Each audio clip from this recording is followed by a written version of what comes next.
Hi எல்லாருக்கும் இனிய தமிழ் புத்தாண்டு நல்வாழ்த்துக்கள். இந்த வீடியோவில் நம்ம என்ன பார்க்க போகிறோம் அப்படின்னா சாமி அரிசியை வச்சு ஒரு சூப்பரான பொங்கல் தான் பார்க்க போகிறோம். வாங்க எப்படி செய்கிறதுன்னு பார்க்கலாம்.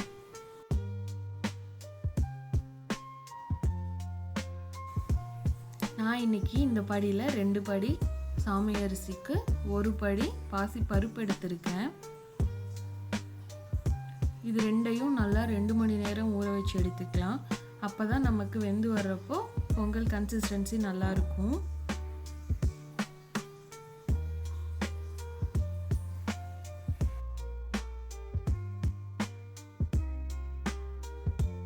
இப்போ பாருங்கள் எவ்வளோ நல்லா ஊறி வந்திருக்குன்னு.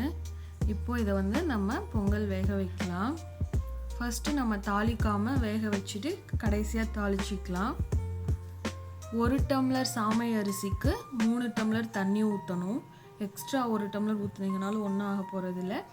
1 டம்ளருக்கு 3 டம்ளர் ஊற்றணும். நான் மொத்தமாக பருப்புக்கு எல்லாம் சேர்த்து 8 டம்ளர் தண்ணி வச்சுருக்கேன்.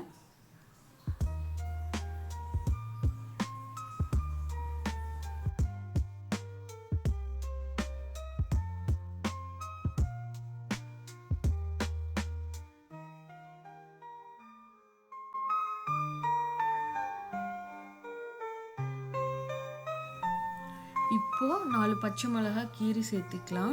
1 டேபிள் ஸ்பூன் நெய் சேர்த்துக்கலாம். கடைசியாக தேவையான அளவு உப்பு சேர்த்து குக்கர் 5 விசில் விட்டு எடுத்துக்கலாம்.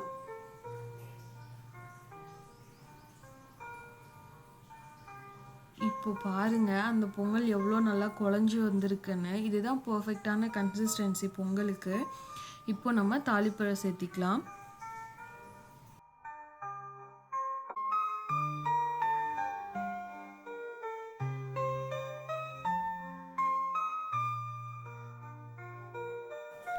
தாளிக்கிறதுக்கு நான் தேங்காய் எண்ணெய் சேர்த்திருக்கேன். நீங்கள் நெய் சேர்த்தினாலும் ஓகே. வெறும் சீரகம், மிளகு, கருவேப்பிலை மட்டும் சேர்த்துங்க, சூப்பராக இருக்கும்.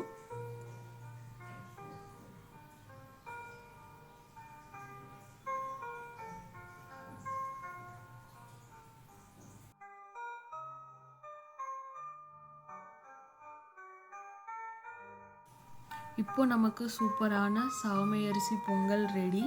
இது கூட சாம்பார், தேங்காய் சட்னி வச்சு சாப்பிடுங்க, அவ்வளோ டேஸ்ட்டாக இருக்கும். இந்த வீடியோ பிடிச்சிருந்ததுன்னா மறக்காமல் லைக் பண்ணுங்கள், ஷேர் பண்ணுங்கள், கமெண்ட் பண்ணுங்கள். இந்த மாதிரி நிறைய வீடியோஸ்க்கு நம்ம சேனலை சப்ஸ்கிரைப் பண்ணுங்கள். பாய்.